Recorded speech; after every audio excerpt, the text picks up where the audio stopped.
పాకులోన సున్నమేసి పోక చెక్కలిస్తాను రావే రావే.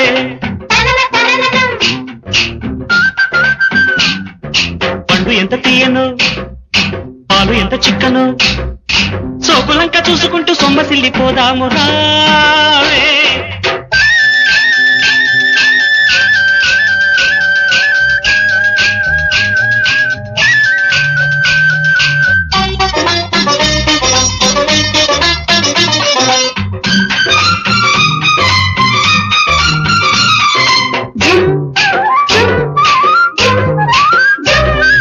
నిన్ను చూడకుంటే నాకు పిచ్చిగుంటది